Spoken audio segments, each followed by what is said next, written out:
పిలుచుచున్నది ప్రతి వారిని వినుమా, విశ్వసించుమా.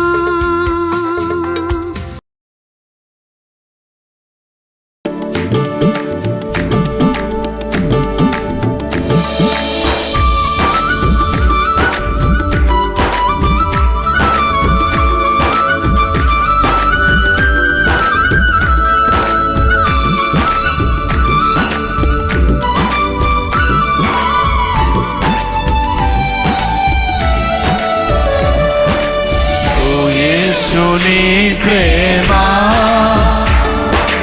ఎంతో మహనీయము, ఆకాశ తార పర్వత సముద్ర కులకంటే గొప్పది. ఆకాశ తార పర్వత సముద్ర కులకంటే గొప్పది.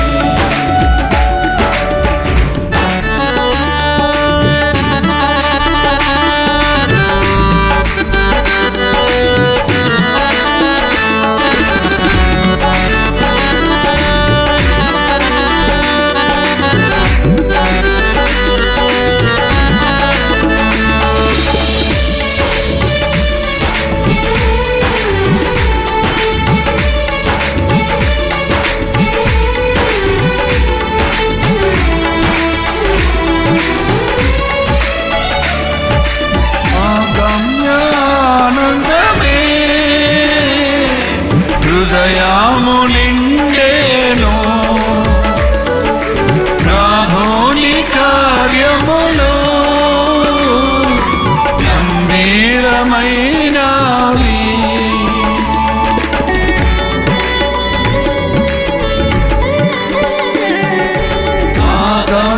ఆగమ్యానందమే హృదయాము నిండేను ప్రభుని కార్యములు గంభీరమైనవి. ప్రతి ఉదయ సాయంత్రములు స్తుతికి యోగ్యములు, స్తుతికి యోగ్యములు. ఓ యేసుని ప్రేమ ఎంతో మహనీయము, ఆకాశ తార పర్వత సముద్ర కులకన్నా గొప్పది. ఆకాశ తార పర్వత సముద్ర కులకన్నా గొప్పది. ఓ యేసుని ప్రేమ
కాపారి అయి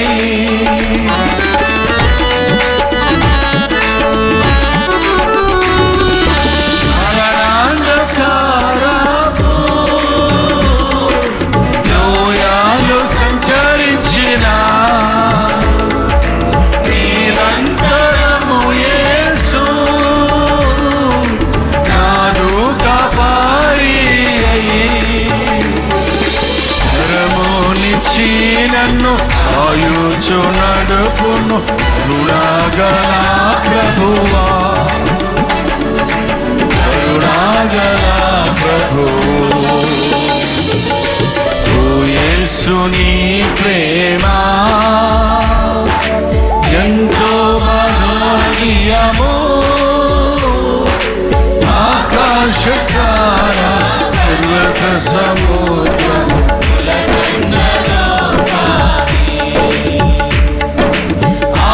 ఆకాశతారా పర్వత సముద్రము ములకన్న గోపారి ఓ యేసు నీ ప్రేమ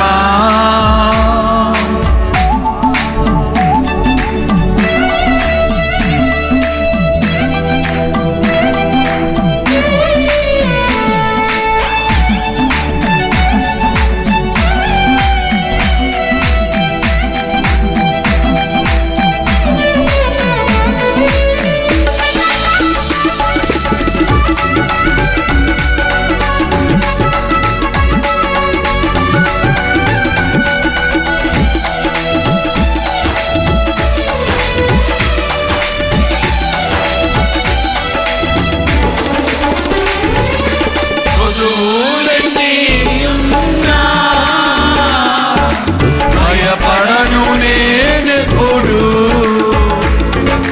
పచ్చిక బయలులో వరుండ చేయును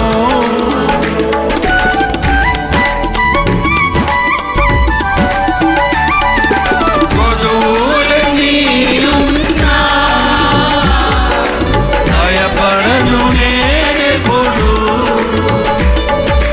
పచ్చిక బయలులో వరుండ చేయును భోజన జలములతో తృప్తి పరచుచు నాతో నుండు యేసు నాతో నుండు యేసు ఓ యేసు నీ ప్రేమ ఎంతో మహనీయము ఆకాశతారా పర్వత సముద్ర కులకన్న గోపారి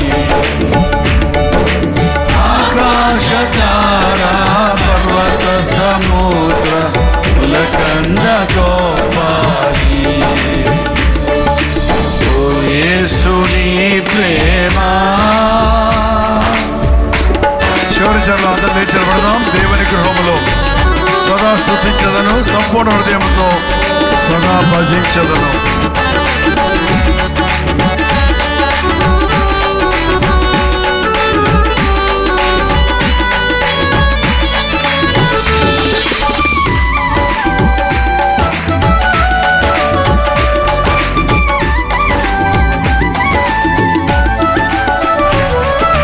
దేవుని గృహములో సదా స్తుతించెదను, సంపూర్ణ హృదయముతో సదా భజించెదను.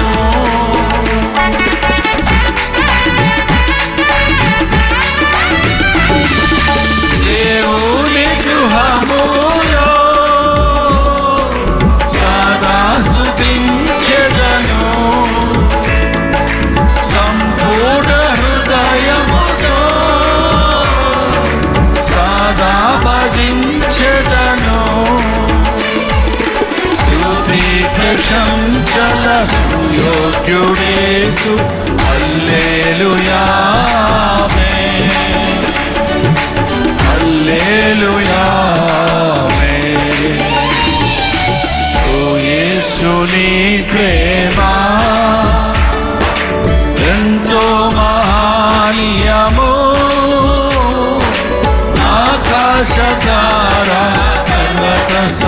సముద్రముల కంటే గొప్పది ఆకాశతార పర్వత సముద్రముల కంటే గొప్పది యేసుని ప్రేమ. హల్లెలూయా. మారు మనసు పొంది సేవకు వస్తున్నప్పుడు కాకినాడలో సర్కార్ ఎక్స్ప్రెస్ ఎక్కి ఆకాశం పరిగెడుతుంటే, చెట్లు పరిగెడుతుంటే ట్రైన్లో కూర్చొని ఒక పక్క ఏడ్చుకుంటూ అమ్మ నాన్నను వదిలేశానని దేవునికి అర్పించుకున్నాను, దేవుని సేవ చేయాలని వెళ్తున్నాను. ఏం అర్థం కాదు, ఎక్కడికి వెళ్తున్నానో ఏంటో తెలియదు. ఒక దుఃఖము, ఒక ఆనందంతో ఇంచుమించు కాకినాడలో బయలుదేరిన సర్కారు పాట విజయవాడ దాకా అదే పాట మళ్ళీ మళ్ళీ మళ్ళీ మళ్ళీ పాడుకున్నానండి. 53 సంవత్సరాలైనా పాట చెక్కు చెదరలేదు, పాట భావము మారలేదు. హల్లెలూయా. చివరి చరణం, దేవుని గృహములో సదా స్తుతించుదాం. సదా ఎక్కడ గంట సర్దిస్తామేమో, పోనీ పాడదాం. ఇక్కడ లేకపోయినా దేవుణ్ణి మనసులో పెట్టుకుంటే సదా ఆయన్ని స్తుతించవచ్చు. మన హృదయమే ఆయన ఆలయం. హల్లెలూయా. చివరి చరణం మాత్రం.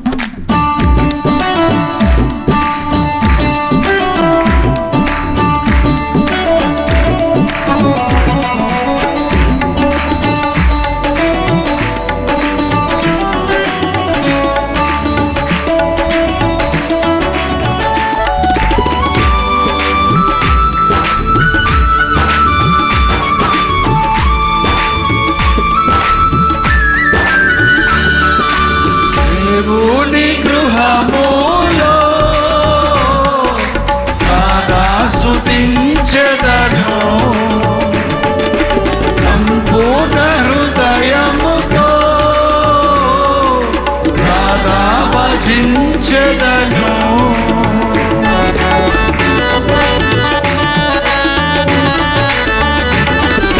దేవుని గృహములో స్తుతించెదను, సంపూర్ణ హృదయముతో సదా భజించెదను. స్తుతి ప్రశంసలకు యోగ్యుడేసు. హల్లెలూయా, హల్లెలూయా. యేసుని ప్రేమ ఎంతో మహనీయము, ఆకాశతార పర్వత సముద్రముల కన్నా గొప్పది. ఆకాశతార పర్వత సముద్రముల కన్నా గొప్పది. యేసుని ప్రేమ. సువార్త 5వ అధ్యాయంలో 2వ వచనం చదువుతున్నాను, వినండి. యెరూషలేములో గొర్రెల ద్వారము దగ్గర హెబ్రీ భాషలో బెతెస్దా అనబడిన ఒక కోనేరు కలదు. దానికి 5 మండపములు కలవు. యెరూషలేములో గొర్రెల ద్వారము దగ్గర హెబ్రీ భాషలో బెతెస్దా. బెతెస్దా అంటే కరుణాపీఠము అని అర్థం. కరుణాపీఠము అనే అర్థం ఇచ్చే ఒక కోనేరు ఉంది. కోనేరు అంటే మనకు ఇండియాలో తెలుసుగా, అందరికీ తెలీదా? కోనేరు అంటే ఒక చిన్న కొలనులాగా ఉంటుంది. ఆ కోనేరులో దాని చుట్టూ 5 మండపాలు ఉన్నాయి. మండపాలు అంటే తెలుసా? ఏంటో అమెరికా వాళ్ళతో మాట్లాడుతున్నట్టుంది నాకు. అమెరికా వాళ్ళకన్నా కొంచెం అర్థమవుతుంది మధ్య మధ్యలో మనం మాట్లాడే ఇంగ్లీషు. చైనా వాళ్ళతో మాట్లాడుతున్నట్టుంది నాకైతే. ఏంటండి ఉందా అండి? మండపం తెలుసా అంటే ఏంటి? ఎటుంటుంది? మండపాలంటే షెడ్లు అండి, హాల్స్, వరండాల్లాగా ఉంటాయి.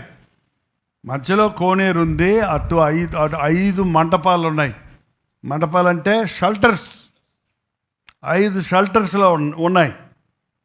ఆయా సమయాలలో దేవదూత కోనేటిలో దిగి నీళ్లు కదిలించినప్పుడు ఎవడు దిగునో వాడు ఎట్టి వ్యాధి గలవాడైనప్పటికీ బాగుపడరు. కనుక ఆ మంటపములలో ఎవరు కూర్చున్నారు? సంఘస్థులు కాదు. ఎవరంటే విఐపీస్ కాదు. ఎవరు కూర్చున్నారు? రోగులు, గుడ్డివారు, కుంటివారు, ఊచకాలు చేతులు గలవారు గుంపులుగా కూర్చోవడం ఎక్కడుంది? పడి ఉన్నారు ఒకడి మీద ఒకడు.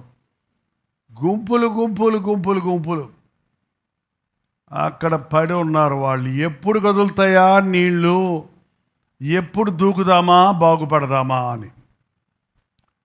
యేసయ్య ప్రేమ ఎంత గొప్పదంటే ప్రతి పాపిని, ప్రతి రోగిని స్వస్థపరచడానికి, రక్షించడానికి ఆశపడుతున్నాడు. అది కరుణాపీఠం. ఇది ఆయన సిలువను గుర్తు చేస్తుంది. ఆయన సిలువ యొద్ద ఎవరు మోకరిల్లినా, ఆయన సిలువను ఎవరు స్వీకరించినా, ఎవరు వారి దోషములను సిలువ యొద్ద ఒప్పుకున్నా వారికి స్వస్థత, విడుదల, రక్షణ కలుగుతుంది. 5 అనేది ఎప్పుడు గ్రేస్, కృపకు గుర్తు. నెంబర్లకి కొన్ని గుర్తులు ఉన్నాయండి బైబిల్లో. ఒకటంటే దేవుడు ఒక్కడే, 2 అంటే మనం ఇద్దరం సాక్షులు, 3 అంటే తండ్రి, కుమార, పరిశుద్ధాత్ముడు, 4 అంటే NEWS. NEWS ఏంటండి? న్యూస్ అంటారు అందరూ. న్యూస్ అంటే ఏంటి? 24/7 న్యూస్. 4 దిక్కులు. 5 కృపకి గుర్తు. సృష్టిని దేవుడు ఎన్ని రోజుల్లో చేశాడో? 6 రోజుల్లోనా? 6 రోజులు, 5 రోజులు? సరిగ్గా చెప్పండి. సృష్టిని 5 రోజుల్లో చేశాడు ఆయన. మనం చూస్తున్న ఇంత పెద్ద ఆకాశము, యూనివర్సు, చెట్లు, వృక్షాలు, ఫలాలు, సముద్ర జలాలు, ఇవన్నీ, సూర్యుడు, చంద్రుడు, ఇవాళ చూస్తున్న శాటిలైట్స్, ఇవన్నీ కూడా ఎన్ని రోజులు చేశాడో? 5. ఎవరి కోసం చేశాడో? 6వ రోజు చేయబోయేవాడి కోసం. ఎవడాడు 6వ రోజు చేయబడినాడు? అంతేనా? నువ్వునేం కదా. ఏంటంటే నరుడి కోసం, మనిషి కోసం అన్నీ సిద్ధం చేసి అప్పుడు మనిషిని చేశాడు. ఆయన కృప ఎంత గొప్పదంటే మనిషికి ఈ లోకంలో కావలసినవి, ఈ లోకంలో కాదు, తన నిత్య జీవానికి కావలసినవి అన్నీ సిద్ధం చేసిన తర్వాత మనిషిని చేశాడంట దేవుడు. ఎంత గొప్ప దేవుడు. ఎప్పుడైనా దేవుడిని స్తుతించారా? వాళ్ళ గాలి పీల్చుకుంటున్నామంటే అది ఆ రోజు దేవుడు చేసిన సృష్టిలో ఒక భాగం. వాళ్ళ కోడి కోసుకొని తింటున్నామంటే అది ఆ రోజు చేసిన సృష్టిలో ఒక భాగం. ఏమండి? వాళ్ళ చక్కటి నీళ్ళల్లో కడుక్కుంటున్నామంటే ఆ రోజు ఆ జలాలను దేవుడు సిద్ధపరిచాడు మన కోసం. ఇవాళ మనకి సన్షైన్ ఉందంటే ఆ సన్నును ఆ రోజే దేవుడు పెట్టాడు. ఎంత అద్భుతమైనటువంటి దేవుడు. తన కృప 5 విధాలు, 5 కృపను చూపిస్తుంది. 6వ రోజు ఒక్క రోజంతా చేశాడండి మనిషిని పట్టుకొని. ఏమంది అబ్బా, అరే అట మట్టి ముద్ద పడేసారే, మనిషిరా పోరా అనలేదు. రే మనిషి అవును గాక అని మంత్రం వేయలేదు. వాటన్నిటినీ సృష్టి అంతా మాటతో చేశాడు, కానీ మనిషిని చేతులతో చేశాడు. నేల మట్టిని తీసుకొని చక్కగా ముక్కు పెట్టి, కళ్ళు పెట్టి, చెవులు పెట్టి ఎట చేసి ఉంటాడు. ఎంత గొప్ప శిల్పి ఆయన, ఎంత గొప్ప సృష్టికర్త. చక్కగా చేసి ఆ మట్టిలో చేసిన తర్వాత అసలు మన బాడీని ఎప్పుడైనా మీరు ఎంతసేపు కొంతమంది ముఖం ఒకటే చూసుకుంటారు, ఇంకేం చూసుకోరు. ఆ ముఖం కూడా ఇక్కడే, ఈ చెవుల దగ్గర ఉంది కూడా తుడుచుకోరు. ఏంటండి, ఒక్కసారి నీ శరీరంలో అవయవాలు పనిచేసే తీరు నువ్వు చూస్తే ఎంత అద్భుతంగా మనల్ని సృష్టించాడు దేవుడు. జీవం లేనప్పుడు నాసికా రంధ్రాల్లో ఊదాడంట. ఆ మట్టి బొమ్మ ముక్కు దగ్గర ఆయన నోరు పెట్టి అని ఊదాడంట. అంటే ఎంత దగ్గరకు వచ్చాడు దేవుడు మనిషికి, ఎంత దగ్గరకు వచ్చాడండి. అరే మట్టి అంటకూడదు, నా మూతి కనలేదు ఆయన. మట్టికి విలువిస్తే ఆదాం చక్కగా లేచులు పడ్డాడు, పర్ఫెక్ట్గా ఉన్నాడట. అంటే మనకులాగా బొజ్జలు గజ్జిలు అవుట్ ఆఫ్ షేప్ కాదు. ఇప్పుడేందో షేప్ తెచ్చుకోవడానికి నానా తిప్పలు పడుతున్నారు కొంతమంది, సర్జరీలు చేయించుకుంటారంట. అది చేసి ఇది చేసి మళ్ళీ ఒరిజినల్ షేప్ వచ్చేస్తాడు చివరికి ఎట్టయినా, లేకపోతే మధ్యలో వెళ్ళిపోతారంట ఎక్కడికి. మొత్తానికి ఆ సర్జరీల వల్ల ఇంకా సైడ్ ఎఫెక్ట్స్ వచ్చి చచ్చిపోతున్నారు. అసలు దేవుడు పర్ఫెక్ట్గా చేశాడండి. మనం దేవుడు చెప్పినట్టే ఆ శాకాహారం తింటా ఉంటే బ్రహ్మాండంగా ఉండుండేవాళ్ళం. ఈ మాంసం దొరికింది మనకి. ఏంటంటే దేవుడు ఆదాము అవ్వలకి ఏం పెట్టాడు? మాంసం తినమన్నాడా? పొద్దున్న చికెను, సాయంత్రం మటను తినలేదు. వాళ్ళు ఏం తిన్నారు? ఫ్రూట్స్ తిన్నారు, ధాన్యం తిన్నారు, శాకాహారులే. నోవహు దినము వరకు ఉన్న వాళ్ళందరూ శాకాహారులేనండి. అందుకే వాళ్ళు ఎంతెంతకాలం బతికారు తెలుసు? ఒక్కొక్కడు 930 సంవత్సరాలు బతికాడు ఆదాము. 969 సంవత్సరాలు బతికాడు మెతు. చాలా ఎక్కువ బతికిన ఆయన. ఎవరు 1000 కొట్టలేదులేండి. ఎంత ప్రేమ కలిగిన దేవుడు. కానీ మనుష్యుడు రోగాల పాలైపోవడానికి కారణం, బలహీనతకు కాలైపోవడానికి కారణం, మనం దేవుని సృష్టిని పాడు చేస్తున్నాం, దేవుడిచ్చిన శరీరాన్ని పాడు చేసుకుంటున్నాం, దేవుని మాట వినకుండా మన జీవితాల్లో నష్టపోతున్నాం. అందుకనే యేసు ప్రభు మళ్ళీ వచ్చి తన కృపను చూపించడానికి ఈ బెతెస్దా కోనేరు దగ్గర ఒక అద్భుతం జరుగుతుందట.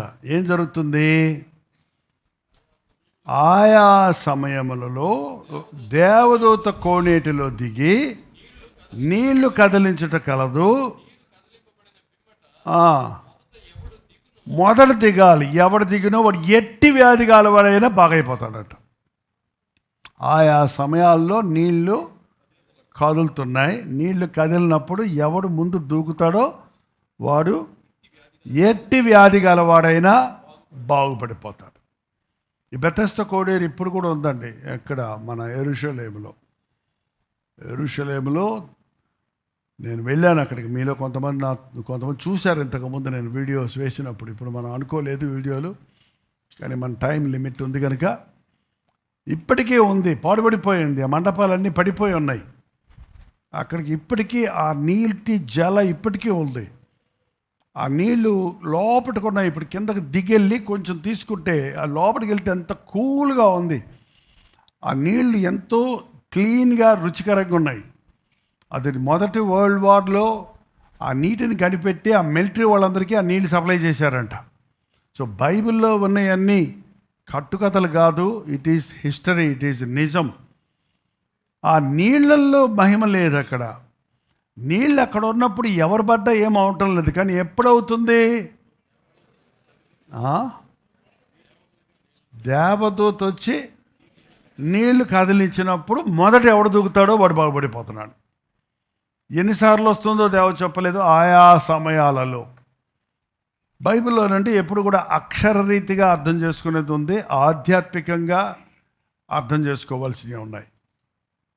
చాలాసార్లు యేసుప్రభు చెప్పిన ఉపమానాలు మామూలు కథలాగా చెప్పేవాడు. కానీ ఆ కథ భావాన్ని వారి ఇంటికి వచ్చి అడిగినప్పుడు అందులో ఉన్న అంతరార్థాన్ని, అందులో ఉన్న ఆధ్యాత్మిక సత్యాన్ని విత్తువాడు అంటే ఎవరండి? వాక్యం చెప్పేవాడు. విత్తనం ఏది? దేవుని వాక్యం. పొలం ఏది? మనుషుల హృదయం. విత్తనాలు విత్తుతుండగా కొన్ని రాతి నేల పడ్డాయి, కొన్ని మన్ను లోతు లేని స్థలంలో పడ్డాయి, కొన్ని ముళ్ళ తుప్పల్లో పడ్డాయి, కొన్ని మంచి నేలలో పడ్డాయి. రాతి నేలలో కొన్ని త్రోవ పక్కన పడ్డాయి. త్రోవ పక్కన పడ్డాయి, ఏమైపోయినాయి? పక్షులు వచ్చింది, పైన కనపడుతుంది, తావులో కనపడుతుంది కాబట్టి ఎత్తుకెళ్ళిపోయింది. అది వాడు లోపలికి వెళ్ళలేదు. రాతి నేలను పడిందంటే కింద రాయి ఉంది, పైన కొంచెం మన్ను ఉంది కాబట్టి చెట్టు మొలిచింది. 2 రోజులు అవగానే ఏరు కిందకి వెళ్ళలేదు కనుక ఎండ తగలగానే అది ఎండిపోయింది. 3వది ముళ్ళ తుప్పుల్లో పడింది. ముళ్ళ తుప్పులు బలంగా ఉన్నాయి కాబట్టి అది అణిచేసింది. 4వది మంచి నేలను పడింది. అది ఫలించి అభివృద్ధి చెంది 30 60 100 ఫలించింది అని చెప్తే ఏమర్థమైంది మీకు?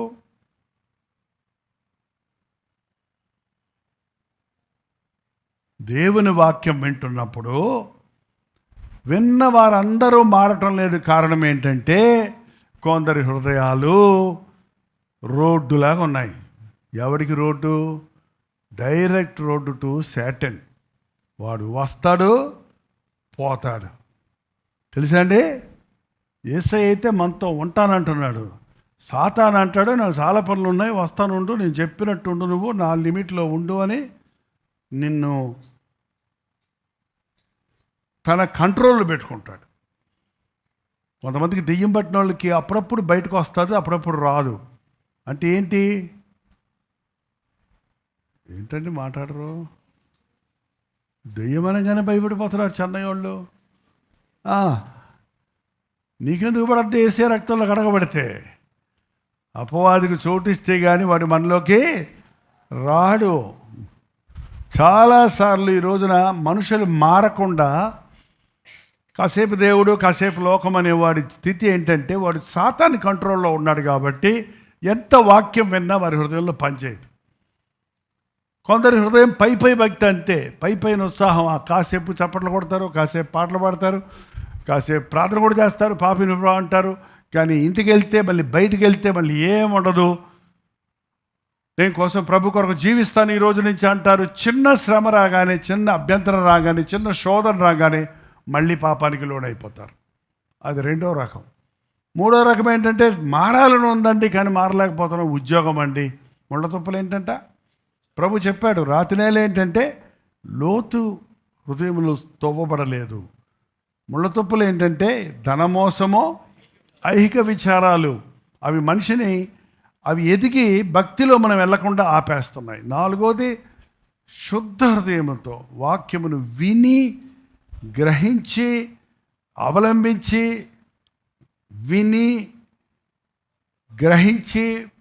అంగీకరించి అవలంబించేవాడు 30 60 100 ఫలిస్తాడు. మీ జీవితంలో 30 ఫలితం లేదంటే 30 అంటే పాస్ మార్కులు 30 కదా, 35 35 పోనీ పాస్ మార్కులు చాలు, ఏదో పర్వాలే, ఎట్టున్నావు పర్వాలే, పాస్ చేసుకుంటున్నాం, అది చాలని భక్తి అన్నమాట. ఏంటంటే 60 అంటే 30 డబుల్. ఎంతది? 32 అయితే ఎంత అయింది? 60.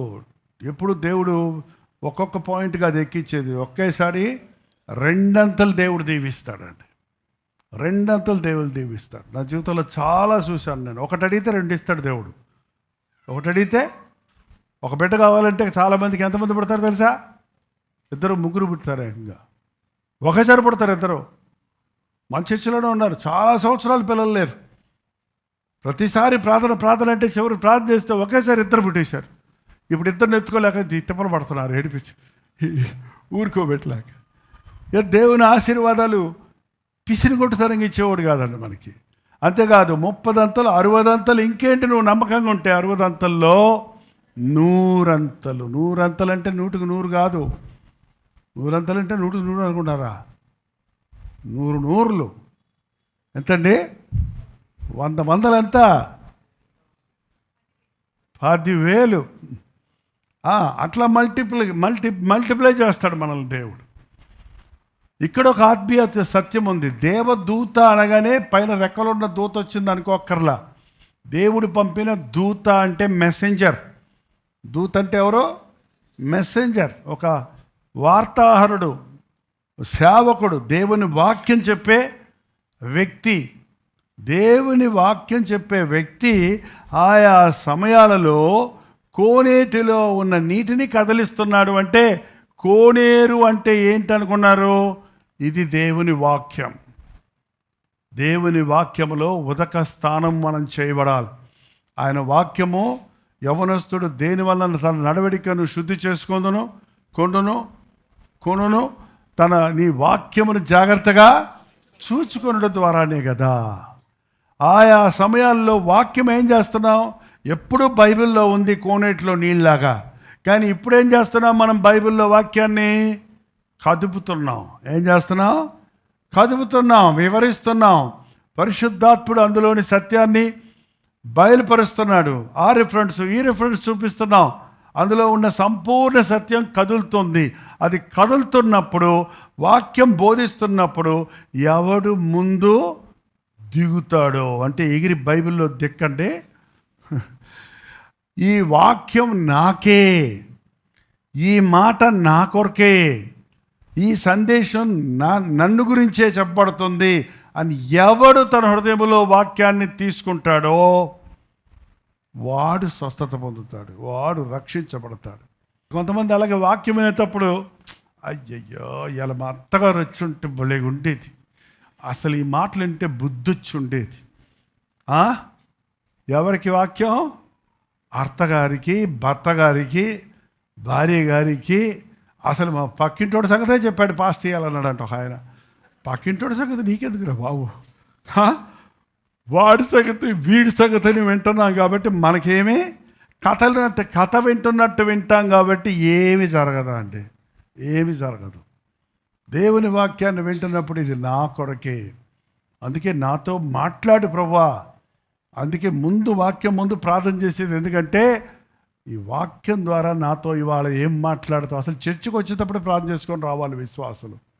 ఈరోజు నాతో ఏం మాట్లాడతావో మాట్లాడయ్యా, ఏ వాక్య భాగంలో నుంచి నన్ను మాట్లాడతావో మాట్లాడయ్యా అని వాక్యాన్ని కనుక హృదయానికి అనునయించుకుంటే పాపి పరిశుద్ధుడైపోతాడు. నీ విశ్వాసం నిన్ను స్వస్థపరుస్తుంది, నీ రోగాల నుంచి నీకు స్వస్థత కలుగుతుంది. కాబట్టి ఎవడు వాక్యాన్ని తనకు అనునయించుకుంటాడో వాడు దీవించబడతాడు. చాలాసార్లు నా మీద గొడవలకు వచ్చేవాళ్ళు బయట మీటింగులు పెట్టినప్పుడు, ఎందుకంటే నా గురించే చెప్తారు మీరంతా, నన్ను గురించి ఎవడు చెప్పమన్నాడు నేను నిన్ను గురించి చెప్పలేదే, నాకేం తెలుసు నీ గురించి నాకు. ప్రసంగం అంటారు, రమ్మంటారు, కూర్చుంటే నా ఇంకే చూస్తారు, నాతోటే చెప్తారు, నా సంగతులన్నీ బయట పెడతారు. మరి ఎవరి సంగతి? ఇప్పుడు డాక్టర్ గారి దగ్గరికి వెళ్తారండి మీరు. డాక్టర్ గారి దగ్గరికి వెళ్ళాక డాక్టర్ గారు నీ బాధ అంతా వినేశాక ఈ మాత్రలేమో మీ అమ్మగారికి ఇయ్యి, ఈ సిరప్ ఏమో మీ నాన్నకి ఇయ్యి, ఈ విటమిన్ టాబ్లెట్స్ మీ తమ్ముడికి ఇయ్యి అని చెప్తే ఏమంటావు చెప్పండి? అలాగే నేను వచ్చేస్తావా? ఏమంటావు? మరి నా సంగతి ఏంటండి? నా సంగతి నాకు కావాలి. యేసయ్య దగ్గరికి వెళ్ళినప్పుడు ఎవరి సంగతి కావాలి మనకి? నా స్థితి నాకు తెలియచేయి, నాకు కావలసిన విరుగుడు దయచే, నాకు కావలసిన మందు దయచే. అవునండి, దేవుడు తన వాక్యం ద్వారా స్పష్టంగా మాట్లాడతారు. పల్లెటూరులో ఆ రోజుల్లో కొబ్బరాకులేసి పందిరులేసి మీటింగులు పెట్టేవాళ్ళు ఓపెన్ ఎయిర్లో, పొలాల్లో. ఆ పల్లెటూరు పాస్టర్ గారు బల చేస్తారులేండి. అసలు వాళ్ళ దగ్గర నేర్చుకోని వాళ్ళలాగా మారిపోతే బాగుంటుంది అనిపిస్తుంది నాకు కూడా. కానీ మన డీసెన్సీ పోతే ఇలాంటి చర్చలు అని ఊరుకుంటున్నాను. అలాంటి మీటింగ్ వెళ్ళినప్పుడు అలాగే అడిచేవాడు నేను కూడా. ఆయన ప్రసంగం ప్రసంగం తాగుబోతా, ఒరే దౌర్భాగ్యరా, ఒరే వ్యభిచారి, చచ్చేవాడే నరకడిపోతావురా అంటే అప్పుడే ఒకడు తాగెట్టెట్టు వస్తున్నాడంట. ఎవడరాడో నన్ను వెళ్తున్నాడో పక్కన ఊరికయ్యా, వాళ్ళు ఏదో క్రైస్తవులు మీటింగ్ పెట్టుకున్నారు, నేను కాదులే ఊరుకో. అరెకరం పొలం ఉందని గర్విస్తున్నావా? అదిగో నాకు అరెకరం ఉందని అడిగి చెప్పాడు. ఎవడు చెప్పాడు? వాడికి సరిగ్గా అరెకరం ఉందంట. ఏంటండి వాడు ఏం చేస్తారో చూడని పరిగెత్తుకుంటూ పందిరి దగ్గరికి వచ్చి పందిరిలోని ఎదురు బొంగు తీసి నీ తలక పగల కొడతానని మీదకి వచ్చేస్తుంటే కూర్చున్నోళ్ళు మీటింగ్లో కూర్చున్న వాళ్ళందరూ భయపడుతుంటే ఆ పాస్టర్ గారు ప్రభా ఈయన దర్శించు అని ప్రార్థన చేస్తాడంట. అంతే వచ్చినోడు ఎత్తి పైకి ఎత్తి డబాలు పడిపోయాడట. నా నడుము విరిగిపోయింది, నా నడుము ఎవరో రాయేసాడు నా నెత్తి మీద, నా నడుము మీద అన్నాడు. ఆయన కూర్చొని ఏడుస్తుంటే మళ్ళీ పాస్టర్ గారు స్టేజ్ దిగి వెళ్ళి ఆయన కోసం ప్రార్థన చేస్తే మత్తు దిగింది, నెప్పిపోయింది. చిన్న పిల్లోళ్ళగా తన తప్పులు ఒప్పుకొని పశ్చాత్తాపడ్డాడు. ఇది నిజంగా జరిగే సంభవం అండి, ఒట్టి కథ కాదు, నిజంగా జరిగే సంభవం. ఆ తర్వాత ఆయన సేవకుడు అయ్యాడు అతను కూడా. ఎందుకు దేవుడు ఆ తాగుబోతులను దర్శించాలని ఆశించాడు, అతనితో మాట్లాడాడు. ఆ మాట నాకు అని తీసుకున్నప్పుడు, తిరగబడ్డప్పుడు హానికరంగా మారాడు. కానీ పరిశుద్ధాత్మ అతను ఒప్పించినప్పుడు దేవుని కార్యం జరిగింది. ప్రతిసారి వాక్యం విన్నప్పుడు ఈ వాక్యం నాకే అని మనం అంగీకరించినప్పుడు మన పాప రోగాల నుంచి, మన బలహీనతల నుంచి స్వస్థత పొందుతాం. ఆ సంగతి అక్కడ పెడితే ఇక్కడికి ఒకసారి యేసు ప్రభు వచ్చాడు.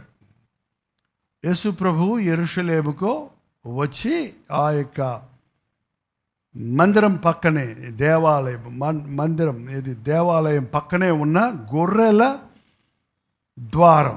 గొర్రెల ద్వారం అంటే అది గొర్రెలు పోవడానికి పెట్టిన ద్వారం అది. కానీ దాంట్లో నుంచి మనుషులు వచ్చి గుంపులు అక్కడ, అది గొర్రెలు కడగటానికి పెట్టిన కోనేరు అది. కానీ ఆ కోనేటిలో దేవుడు తన కార్యాన్ని జరిగించాడు. ఇవాళ చూడండి, మన మీటింగ్స్ పెట్టే స్థలాలు గమ్మత్తుగా ఉంటాయండి. మనకి ఎన్ని చర్చలు ఉన్నాయో అనుకున్నారంట, మొన్న ఎవరో చెబుతున్నారు. పెద్ద చర్చలు ఉన్నాయి కదా ఆయనకి, పెద్ద చర్చలు మనవి కావయి, అవి రెంటెడ్ హాల్స్, ఐశ్వర్యమాలు మంద అద్దె కడుతున్నాం, ఒక రోజు కూర్చుంటున్నాం అక్కడ. ఆ విజయవాడ పోతే అక్కడ వెన్యూ సెంటరో లేకపోతే ఇంకేదో ఉన్నాయి, పెద్ద హాల్స్ ఉన్నాయి. అలాగే హైదరాబాద్ పోతే అక్కడ హాల్స్ ఉన్నాయి, అలాగే వైజాగ్ పోతే అక్కడేదో హాల్ ఉంది. అట్లాగే ఎన్ని స్థలాలకు వెళ్తే అన్ని ఊర్లలో మనం హాల్స్ తీసుకుంటున్నాం. ఎన్ని కళ్యాణ మండపాలు, ఏం మండపాలు? కళ్యాణ మండపంలో క్రీస్తు కార్యాలు అలా జరుగుతున్నాయి. కళ్యాణ మండపాల్లో క్రీస్తు సువార్త ప్రకటించబడినప్పుడు అక్కడ విత్తబడిన వాక్యం ఆవరణలోనికి వచ్చిన వారి స్వస్థతలు జరుగుతున్నాయి, పశ్చాత్తాపం కలుగుతుంది, మారు మనసు పొందుతున్నారు, దేవుడు తన కార్యాలు జరిగిస్తున్నాడు. అవునండి, ఈ అంచెతనాల్లో ప్రతి స్థలము దేవుని కొరకు వాడబడాలి. ప్రతి స్థలములో సువార్త స్పష్టముగా ప్రకటించబడాలి. ఇక్కడ చాలామంది వస్తున్నారు, దూకుతున్నారు, బాగుపడిపోతున్నాడు. కానీ అక్కడ ఒకడు ఉన్నాడు, 5వ వచనంలో 38 ఏండ్ల నుండి, అసలు ఆ వయసు ఆలోచన చేయండి, ఎన్ని సంవత్సరాలట?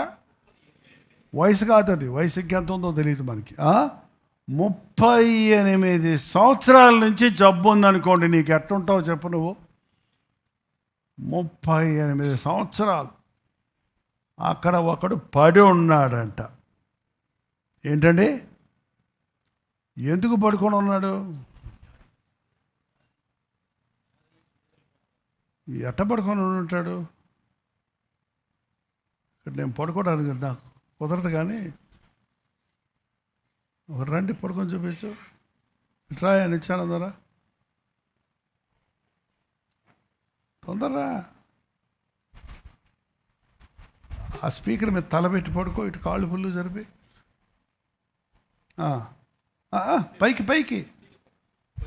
పైకి చూడు, అది చూడు, అందరూ చూడు. పడుకోవటం కాదు నీ పని అది. ఆయన ఏం చేస్తున్నాడు? ఎవడెవడు దిగుతున్నాడా? ఓహో, ఈ కుష్ఠకు దిగుతున్నాడా? అర్రే బాగయ్యాడు, ఉర్రు బాగయ్యాడు, అన్నీ చూస్తూనే ఉన్నాడు, అందరిని చూస్తూనే ఉన్నాడు. ఈయన దూకాలనే ఆశ లేదు, బాగుపడాలనే ఆశ లేదు. కొంతమంది ఏం చేస్తున్నాడు? మెలుకున్నాడు కదా, కాబట్టి ఇదిగో నా సంచి అక్కడ పెట్టి వెళ్తున్నాను, నేను దూకు వస్తానంటే పెట్టు నేను చూసుకుంటానులే అన్నాడు. ఆయన దూకినోడు ఆ సంతోషంలో సంచి ఎందుకు ఇంకా ఆయనకి? కుట్టోడు కాళ్ళు రాగానే ఇక జోలెందుకు, గంతులు వేసుకుంటే వెళ్ళిపోయాడు. ఈ సంచి ఏంది అయిపోయింది అన్నమాట. ఇక ఈయన చాలా సంపాదించుకున్నాడు, చుట్టూ పెట్టేసుకున్నాడు సామాన్లండి.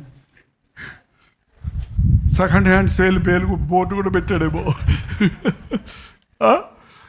ఏంటండి, 38 సంవత్సరాల్లో టిఫిన్ క్యారేజీలు ఎన్ని వచ్చాయో, భోజనాలు ఎన్ని వచ్చాయో, తెచ్చుకున్న సామాన్లు అన్నీ వచ్చాయి. చాలు వెళ్ళే బాబు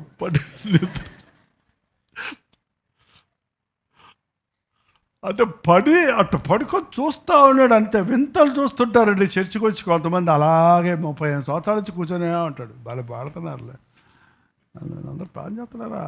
ప్రార్థన కూసేపు నటిస్తారు, అలాగే ఉంటారు, కుర్చీలో కూర్చుంటారు. ఇంకేమైనా అడిగితే మేము సీనియర్స్ అంటారు. ఎందుకంటే చర్చి గడ్డప్పటి నుంచి వస్తున్నాం మేము, 38 సంవత్సరాల నుంచి మేము ఇక్కడ ఉన్నాం. మేము అనుకుంటున్నాం నువ్వు ఇవాళ వచ్చావు, నువ్వేది నా చెప్పేది, నన్ను లేవమంటావు కుర్చీలో నుంచి? ఈ కుర్చీ నాది. ఏంటంటే ఇవాళ చర్చెస్లో విశ్వాసులు కొంతమంది అట్లా తయారవుతున్నారు. పెద్దన్నోడు తమ్ముళ్ళకు చెల్లెలకు మాదిరిగా ఉండాలి. సంఘ పెద్ద అన్నోడు ఎవరు మీలో పెద్దవాడై గొప్పవాడై ఉండాలనుకుంటాడో వాడు అందరికీ పరిచర్య చేయమన్నాడు ప్రభువు. కానీ కొంతమంది ఎందుకు మారంటే వాళ్ళకి ఒకలాంటి ఈగో వచ్చేస్తుంది, గర్వం వచ్చేస్తుంది. కాబట్టి నేను ఎలా ఉన్నాను అని పరిశీలించుకోరండి. అందువలన అటువంటి వారి జీవితాల్లో ఎటువంటి మార్పు రాదు. యేసు ప్రభు చూశాడు అటువంటి వాడిని. ఏంది వీడి సంగతి అని వచ్చాడు ఆయన. వచ్చి అసలు అడిగాడు, నువ్వేంటి స్వస్థపడగోరుతున్నావా అని అడిగాడు. అంటే అసలు నీ ఉద్దేశం ఏంటి? ఎందుకు వచ్చావు ఇక్కడికి? స్వస్థపడాలని వచ్చావా, ఇలా క్యారేజీలన్నీ పోగు చేసుకుందామని వచ్చావా, లేకపోతే ఎలా స్వస్థతలు జరుగుతున్నాయో అందరికీ చూద్దామని వచ్చావా? నీకేంటి, స్వస్థపడగోరుతున్నావా అని అడిగితే వెంటనే అయ్యగారి దగ్గర సమాధానం రెడీగా ఉంది. ఏమంటున్నాడు? నీళ్లు కదిలించబడినప్పుడు నన్ను కోనేటిలో దించుటకు నాకెవడు లేడంట. ఎవడు లేడంటే ఎవడన్నా అడగచ్చు కదా నువ్వు. ఎవడు లేడంట. కొంచెం నన్ను అక్కడ తొయ్యండి అని ఎవరినైనా అడుక్కోవచ్చు కదా. అంతమందిని చూస్తున్నావు కదా. 38 సంవత్సరాలు ఒక్కరోజా? అసలు ఎందుకు 38 సంవత్సరాల్లో కొంచెం అని ఇంత ముక్కినా కూడా ఆ ఒడ్డుకి వెళ్ళిపోయి చేరతాడు కదా. ఆ నీళ్ళు గదిలో డుబాన్లో పడవచ్చు కదా. అసలు పోవాలని ఆశ లేదు, ఇక్కడ సెటిల్ అయిపోయాడే.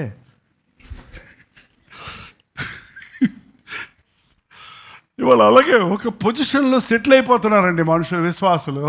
ఇంతకంటే నాకు ఇంకెక్కువ వద్దు, ఇంతకంటే నాకు పూర్ణమైన రక్షణ వద్దు, పూర్ణమైన విడుదల వద్దు.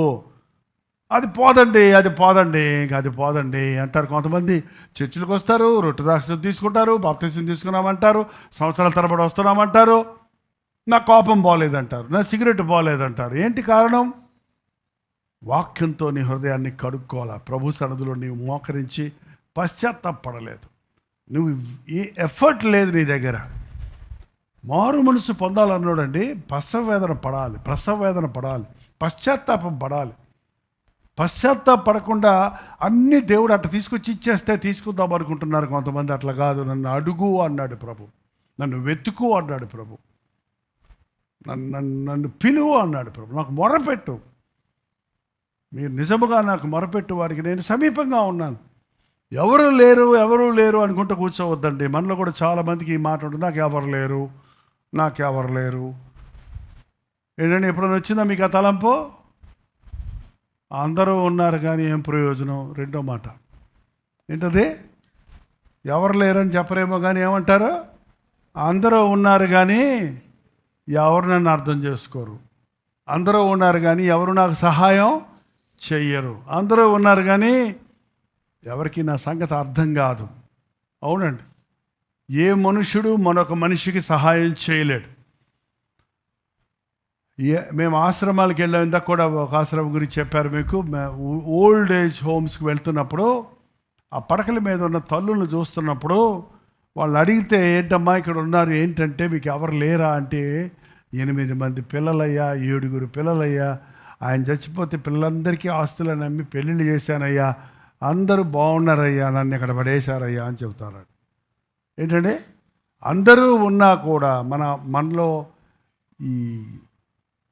ఈ పాలు ఇచ్చినంతసేపు పశువునండి ఏం మేపుతారు అనుకున్నారు? బాగా తౌడు పెడతారు, పచ్చి గడ్డి వేస్తారు. మీకు తెలియదు పల్లెటూరు వాళ్ళ సంగతి. బకెట్లు కుడితి పెడతారు. అది గొడ్డుపోద్ది. ఒకసారి పితికి పాలన్నీ అయిపోయిన తర్వాత ఒక వయసు వచ్చినప్పటికి పాలు రావు. ఇక అప్పుడు ఏం చేస్తారో తెలుసా, దాన్ని 20 ఏళ్ళు పాలిచ్చిందే, 10 ఏళ్ళు పాలిచ్చిందే, ఈ పాల వ్యాపారంతో ఇంత పెద్ద బిల్డింగ్ కట్టుకున్నానే, ఇది ఆ మూల కట్టేసి కాస్త గట్టి పడేద్దాం అనుకోవచ్చు కదా. ఎవడికి బొమ్మేస్తాడు దాన్ని? కాసాయోడికి అమ్మేస్తాడు. అంటే ఏంటండి, ఈ లోకంలో మనుషులు అంతే. మన దగ్గర లాభం ఉన్నంతసేపు వాడుకుంటారు, మన సంగతి అయిపోయిందా పక్కన పడేస్తారు, అంతే, అమ్మేస్తారు కావాలంటే. ఇంకా ఎంతమంది ఈ రోజున మనుషుల్ని నమ్ముకుంటున్నారు. అందుకనే దావీదు అన్నాడు, మనుషుల్ని నమ్ముకున్నట్టు కంటే యెహోవాను ఆశ్రయించుట మేలు. ఎవరున్నా లేకపోయినా యేసయ్య ఉన్నాడు అన్న ధైర్యం మనకుంటే చాలండి. ఎవరున్నారు చెప్పండి? ఎంతమంది ఉన్నా యేసయ్య లేకపోతే సొన్నే. ఎవరు లేకపోయినా యేసయ్య ఉంటే చాలు. యేసయ్య నాకు చాలు. తండ్రిలా గద్దిస్తాడు, తల్లిలా లాలిస్తాడు, సహోదరులా నడిపిస్తాడు, స్నేహితుడిలా ఆదరిస్తాడు. ఆయన ప్రతిదీ ఇస్తాడు. నాకు ఆకలిస్తే ఆహారం ఇస్తాడు, నాకు అవసరమైతే ధనాన్ని ఇస్తాడు, నా శరీరం కృషించిపోతే నాకు ఆరోగ్యం ఇస్తాడు. ఆయన వైద్యుడు, ఆయన ధనవంతుడు, ఆయన సమస్తము చేయగలిగిన ప్రభు. ఈరోజు ఎంతోమంది క్రీస్తును కలిగిన వారిగా లేరండి. అందుకనే జీవితంలో బెంబేలు పడిపోతాం, నిరుత్సాహపడిపోతాం, డిప్రెషన్లోకి వెళ్ళిపోవటం జరుగుతూ ఉంది. మరి ఇతని జీవితంలో ఆ టైంకి ఒకవేళ 38 సంవత్సరాల తర్వాత గుర్తొచ్చిందేమో, నాకెవరూ లేరన్న సంగతి. అందుకే ప్రభు అతన్ని వెతుక్కుంటూ అంతమంది గుంపులున్నాయి అక్కడ, గుంపులుగా పడున్నారు రకరకాల రోగులు. నేరుగా వచ్చాడు ప్రభు.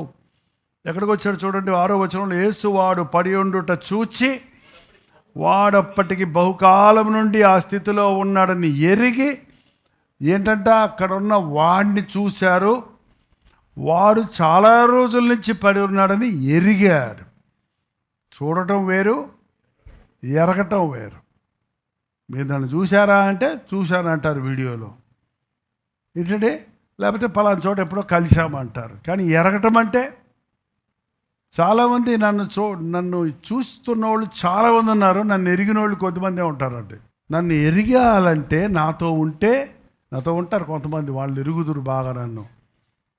ఏంటండి, ఏం తింటాను, ఎంతసేపు నిద్రపోతాను, ఏం చేస్తుంటానో, స్టేజ్ దిగిన తర్వాత, ఇంటికి వెళ్ళిన తర్వాత, లేకపోతే ప్రయాణంలో ఉన్నప్పుడు నా సంగతి అంతా ఆయనకి బాగా, నాకు కోపం వస్తుందో లేదో కూడా తెలుసు వాళ్ళకి. అన్నయ్య ఎప్పుడు నవ్వుతూనే ఉంటాడు, అలా ఉండిపోవాలి ప్రభా అందంటే ఎవరో. ఇప్పుడు నవ్వుతూ ఉంటే కుదరదండి. ఖచ్చితంగా మనం గద్దించాల్సి వచ్చినప్పుడు నేను ఒక్కసారి స్వార్థం కోసం వీలైనంత వరకు నేను కోప్పడ్డాను.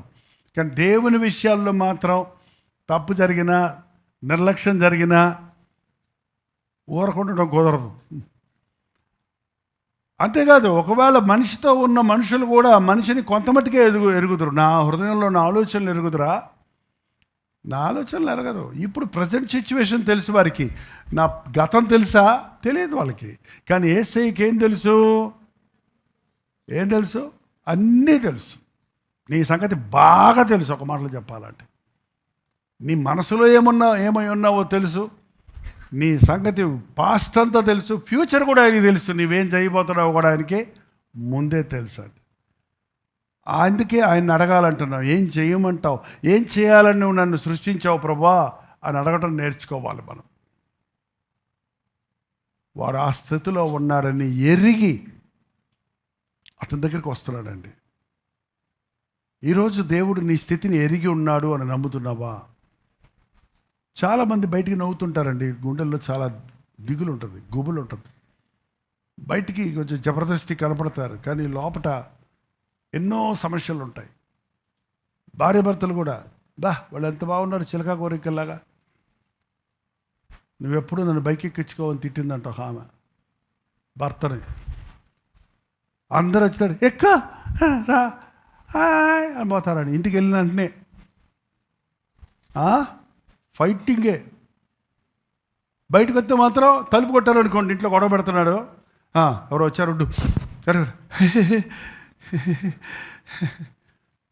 ఏంటండి, చాలామంది జీవితాల్లో డబుల్ యాక్షన్ అంటారు చూడండి.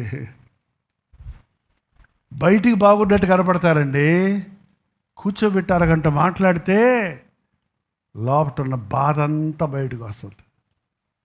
చాలామందితో నేను ఎక్కువగా మీటింగ్ అయిన తర్వాత మాట్లాడుతున్నప్పుడు మామూలుగా ఒక మాట రెండు మాటలు చెప్పినప్పుడు మామూలుగానే ఉంటారు.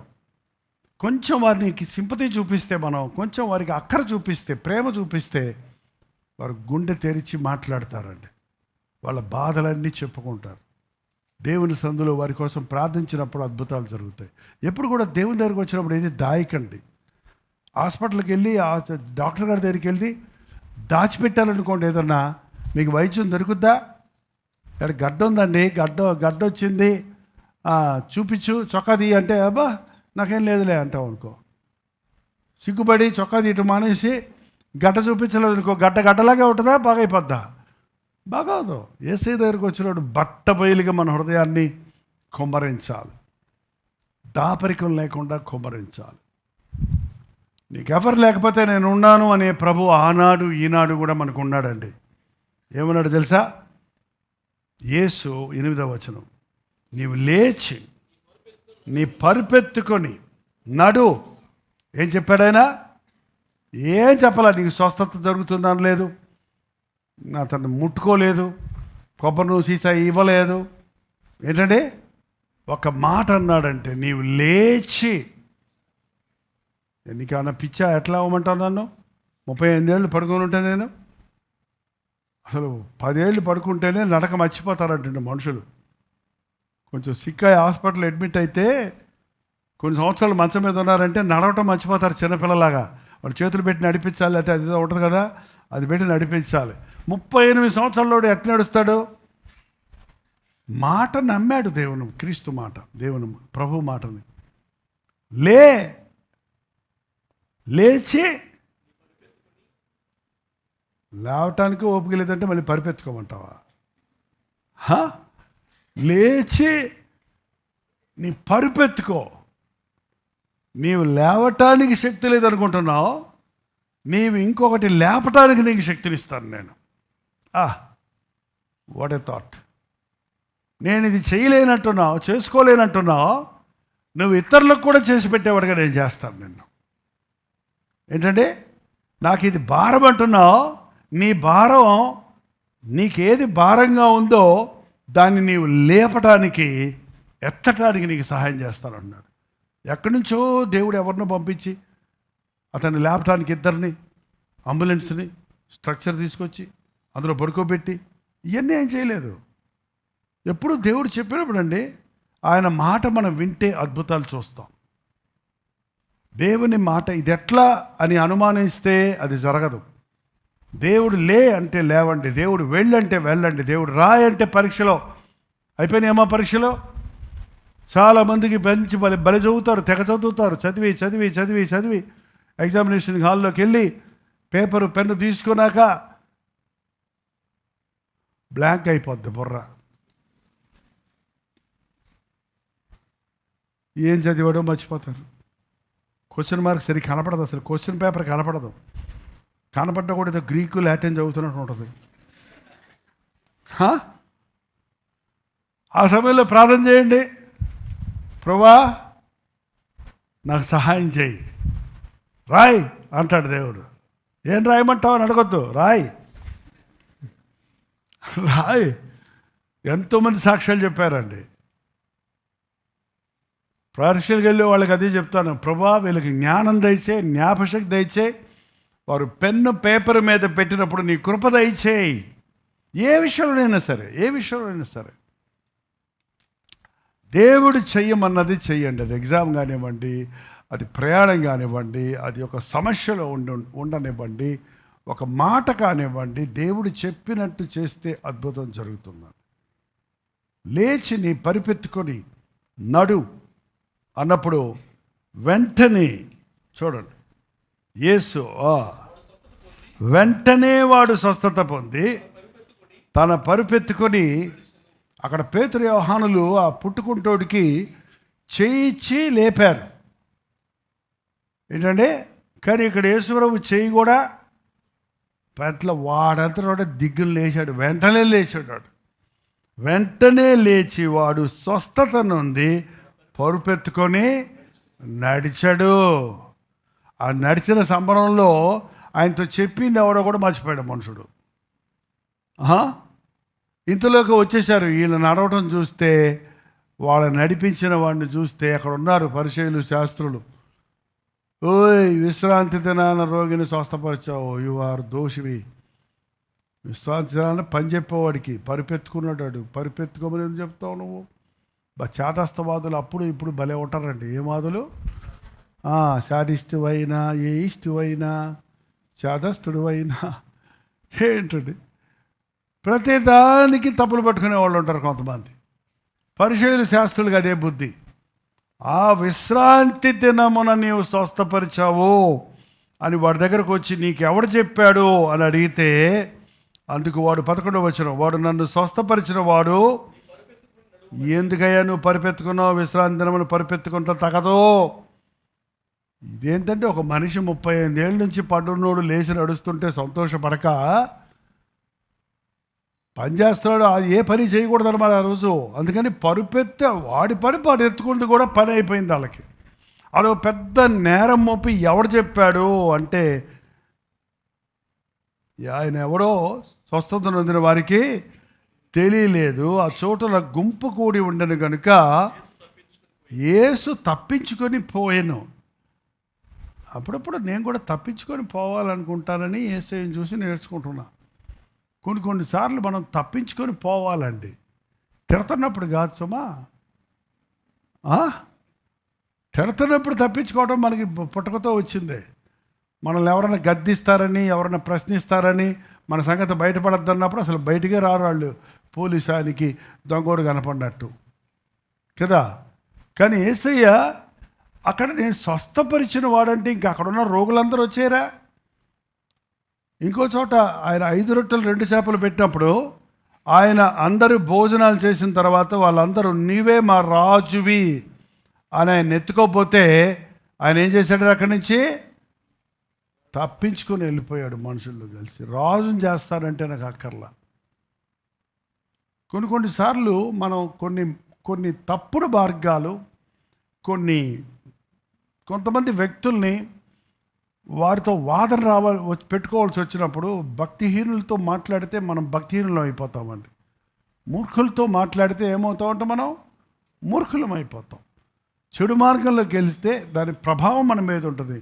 అందుకే చెడు మార్గాన్ని తప్పించుకొని తిరుగు వాక్యంలో చెప్పబడుతుంది. నీకు శోధనకరమైన స్థలాలు తప్పించుకొని తిరుగు. యేసయ్య ఎప్పుడు కూడా మనకు అన్ని విషయాల్లో మాదిరిగా ఉన్నాడు. అయితే ఇతన్ని కనుక్కున్నాడు. మళ్ళీ 14వ వచనంలో చూడండి. అటు తర్వాత యేసు దేవాలయంలో వారిని చూచి, ఇదిగో స్వస్థత నొందితివి, మరి ఎక్కువ కీడు నీకు రాకుండానట్లు ఇకను పాపము చేయకుము. ఈ మాట మనందరం గుర్తుపెట్టుకోవాలి. ఎంతమంది మీరు రక్షించబడ్డారో చేయి చూపించండి. నిజమేనా? ఇదిగో రక్షణ పొందితివి, ఇకను నీవు పాపము చేయకుము. రక్షణ పొంది స్వస్థత పొందినోడు ఎక్కడ కనపడ్డాడంట యేసయ్యకి? మళ్ళీ అక్కడ క్యారేజీలు పోగు చేసుకుంటున్నాడు. అక్కడ కూర్చొని ఎక్కడున్నాడు? దేవాలయంలో కనపడ్డాడు. రక్షించబడ్డ వాళ్ళు ఎక్కడ ఉండాలి? ఆదివారం నాడు ఎక్కడ ఉండాలండి? As often as you can. Not only ఆదివారం. వాట్ అబౌట్ బుధవారం ప్రార్థన కూడానికి మీలో చాలామంది రావటం లేదు.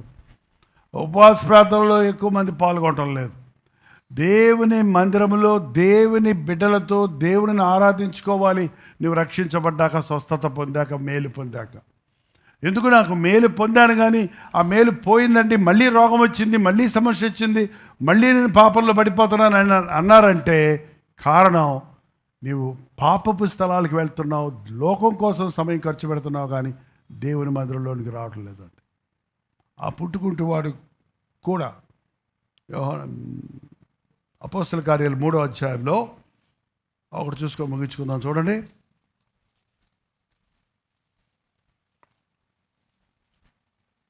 ఏడవ వచనము, వాని కుడి చేయి పట్టుకొని లేవనెత్తను, వెంటనే వాని పాదములు చీలిమండలను బలము పొందను. వాడు దిగ్గున లేచి నిలిచి నడిచెను, నడుచుచు గంతులు వేయుచు దేవుని స్తుతించుచు వారితో కూడా దేవాలయంలోనికి వెళ్ళను. అంతవరకు గుమ్మలోనే కూర్చున్నాడు ఆ మనుషుడు. ఎక్కడికి వెళ్ళాడండి? అమ్మ నాన్న చూపించుకోవడానికి వెళ్ళలేదు, లేదా ఉద్యోగం చేసుకోవడానికి వెళ్ళలేదు. దేవాలయంలోనికి వెళ్ళాడు. లేచాడు, నిలిచాడు, నడిచాడు, నడుచుచు గంతులు వేశాడు. ఇది క్రైస్తవ జీవితం యొక్క మెట్టండి. పాపములో పడి ఉన్న వారిని దేవుడు నిలబెడుతున్నాడు. నిలబడ్డోడు నిలబడి పడిపోతుంటారు. కొంతమంది నిలబడి పడిపోతుంటారు. నిలబడి నిలిచి లేచి నిలిచి అంటే అతని కాళ్ళు పాదాలు చక్కగా బలంగా నిలబడ్డాయి. జగటగల దొంగ ఊబిలో నుండి ఆయన నన్ను పైకి లేపి బండపై నా పాదంలో స్థిరపరిచాడు. విశ్వాస జీవితం అనేది పడి లేవటం కాదండి. పడిన వారు లేచిన తర్వాత నిలబడాలి. తాను నిలుచున్నాను అనుకున్న వాడు పడిపోకుండా తన జాగ్రత్తగా చూసుకోమని దేవుడు వాక్యం హెచ్చరిస్తుంది. చాలామంది విశ్వాసులు పడిపోయాను మళ్ళీ పడిపోయాను అంటుంటారు. ఎందుకు? వాక్యము వినరు, దేవుని సన్నిధికి రారు, దేవుని బిడ్డలతో సహవాసం చేయరు. నిలిచి నడిచాడు, నడుస్తాడు, దేవుని కొరకు జీవిస్తున్నాడు. It's a continuous process. అంతేకాక గంతులేశాడు. ఏంటండి? ఎప్పుడు గంతులేస్తారు? మీ బతుకులు ఎప్పుడైనా గంతులేశారా? ఇంకోటి చూశారు అక్కడ, వారితో కూడా. ఎవరితోటి? పేతురు మీద ఒక చెయ్యి, యోహాను మీద ఒక చెయ్యి వేసేసాడు. అంతలోకే సంతోషంతో పెద్దనా చిన్ననా బలి చేశారన్న నా కాళ్ళు. అందులో అప్పుడు బిషపులు, పాదిర్లు, పాస్టర్లు అనే మాట ఏం లేదు. ఏంటంటే వాళ్ళని దాపు తీసుకొని వాళ్ళతో కలిసి నడుస్తుంటే ఊర్లో వాళ్ళందరూ చూస్తున్నారంట, మందిరానికి వచ్చే వాళ్ళందరూ చూస్తున్నారంట. వీడే కదా అక్కడ అడుగు తినేవాడు నిన్నటిదాకా. అందరికీ తెలుసు చర్చికి వచ్చేవాళ్ళు. ఏంటంటే గుమ్మం దగ్గర ముందు ప్రత్యక్షం కానికేసి భిక్షం వేసి వచ్చేవాళ్ళు. సో వీడేవాడా? ఆశ్చర్యపడ్డారు. ఈ రోజున మన జీవితాల్లో కలిగే సాక్ష్యం ఇతరులు చూసి ఆశ్చర్యపడినట్లుగా మన చర్చిలో సాక్ష్యాలు చెప్పించడం లేదు కానండి. దేవుడు చేసిన మేళ్ళు దాయకూడదు. సాక్ష్యం అనేది దీపం వెలిగించి ఎక్కడ పెట్టాలంటే మంచం కింద కొంచెం కింద కాదు, దీపస్తంభం మీద పెట్టాలి. ఎందుకంటే సాక్ష్యం సరిగ్గా ఉంటే సాక్ష్యం వినే ఇంకొకడు మారతాడండి. వాక్యం కూడా అక్కర్లేదు.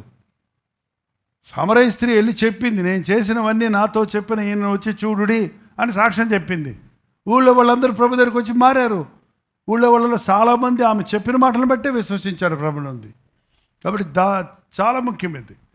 మారిన తర్వాత, కష్టం తీరిన తర్వాత, వ్యాధి తీరిన తర్వాత క్రమముగా మళ్ళీ మనం దేవుని మందిరానికి వెళ్ళాలి. దేవుని సేవకులతో సహవాసం ఉండాలి, దేవుని బిడ్డలతో సహవాసం ఉండాలి. అందుకే సంఘముగా కూడి మనందరం ప్రార్థన చేయవలసి ఉంది. హల్లెలూయా. ఈరోజు ఎవరితో మాట్లాడుతున్నాడు దేవుడు? ఒక 10 మంది చేయి చూపించారు చాలు. గుంపులు అందరూ మారలేదుగా. ఎవరితో దేవుడు మాట్లాడాడో, ఏ సంగతి మీతో చెప్పాడో, ఏ మాట ద్వారా మీ హృదయాన్ని దేవుడు ఈ రోజున తట్టాడో లేచి నిలబడి ఆ విషయాన్ని దేవుని సందులో చెప్పండి. ప్రార్థిద్దాం. ఒక్క నిమిషం ప్రార్థన చేసుకుందాం. ప్రతి ఒక్కరూ నోరు తెరిచి ఒక చిన్న ప్రార్థన చేయండి. చాలా సంవత్సరాల నుంచి ఒకే స్థితిలో ఉన్నానయ్యా. ఎదుగు బొదుగు లేని ఆధ్యాత్మిక స్థితిలో ఉన్నానయ్యా. నీ కొరకు చేయాలనేవి చేయలేక పడున్నట్టుగా ఉన్నానయ్యా. ఒక్క ఇంచు కూడా నా ఆధ్యాత్మిక జీవితంలో ముందుకు సాగలేకపోతున్నానయ్యా. నా భక్తిలో ముందడుగు వేయలేకపోతున్నానయ్యా. నాకు ఈ బలహీనత నుంచి విడుదల కావాలి, నాకు ఈ శోధనలో జయం కావాలి అనే ఆశ లేకుండా ఆలయానికి వచ్చి వాక్యం వింటున్నానే కానీ నాకు అనునయించుకోవడం లేదు నాయన.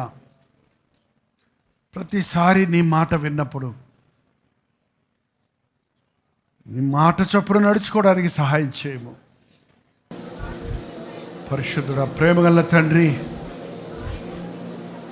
ఈ ఆదివారం నీ సన్నిధిలో కూడి వచ్చిన నీ బిడ్డలను చూడయ్యా.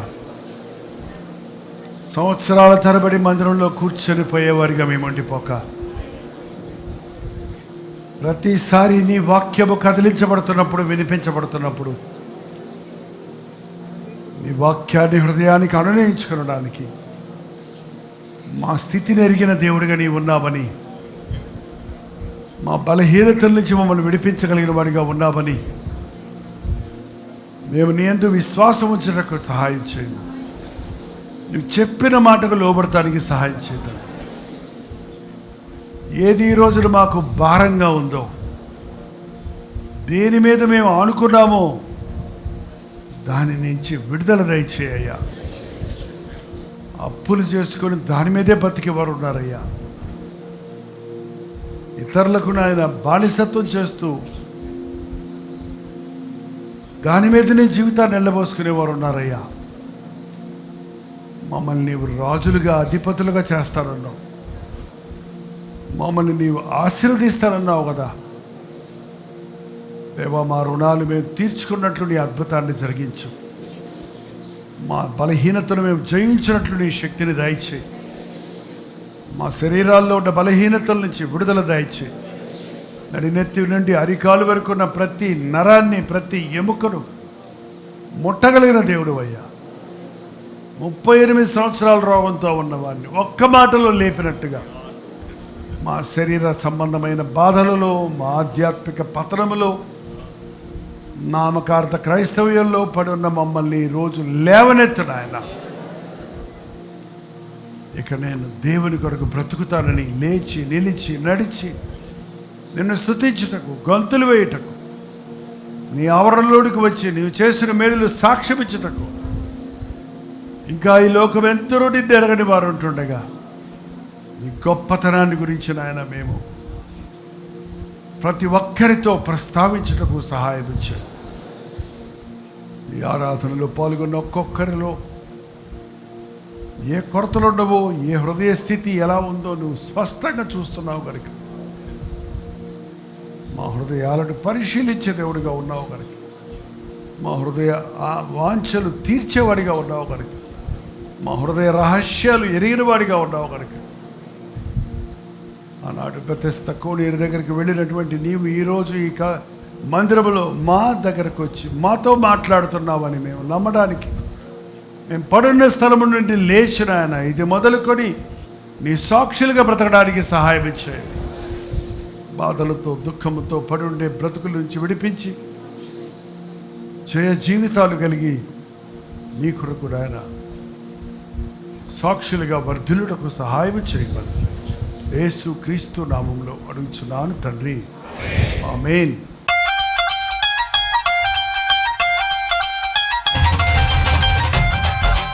హల్లెలూయా.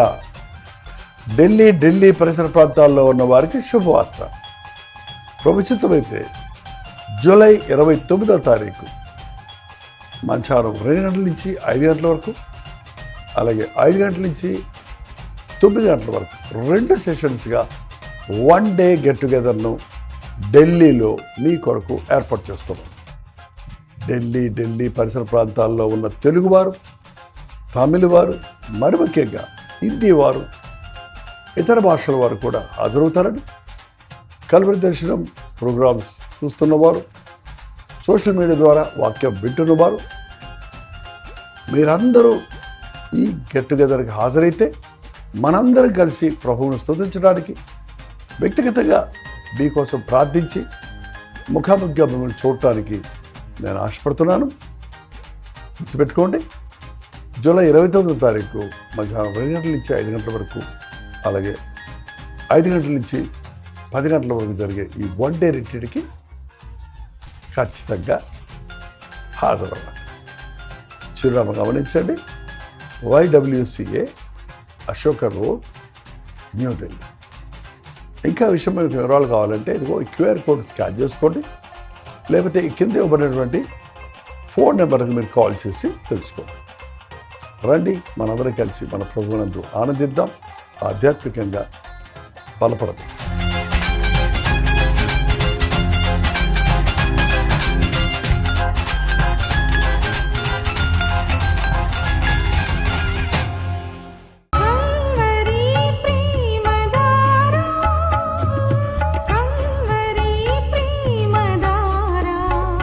కల్వరి ప్రేమధార అనే మా ద్విమాస పత్రికను ఈ మధ్య త్రైమాస పత్రిక అంటే 3 నెలలకి ఒక్కసారి మాత్రమే ప్రింట్ చేయగలుగుతున్నాం. మరి గత 40 సంవత్సరాల పైబడి కొనసాగుతున్న ఈ పత్రికను ఆపు చేయటం ఇష్టం లేక దీన్ని త్రైమాస పత్రికగా మార్చున్నాం. మీరు కల్వరి ప్రేమధార పత్రికను చదువుతున్నారా? ఒక ఉచిత పత్రిక కావాలంటే ఇవ్వాలే మీ పేరు, చిరునామా, అడ్రస్తో పాటు ఇంటి నెంబర్తో పాటు క్లియర్గా పంపించండి. తప్పకుండా ఒక ఉచిత పత్రికను మీకు పంపిస్తాం.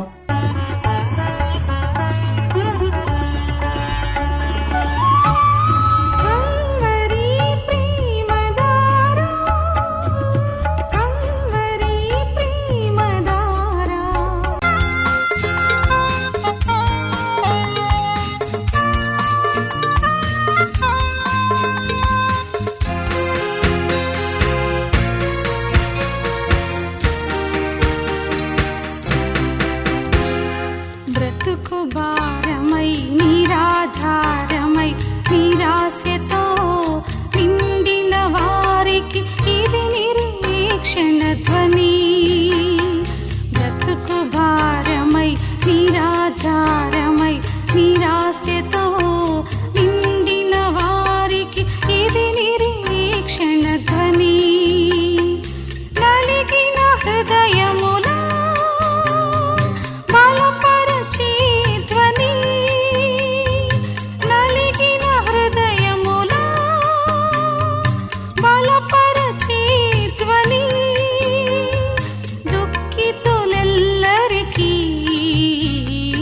ఇది ఆదరణ ధ్వని.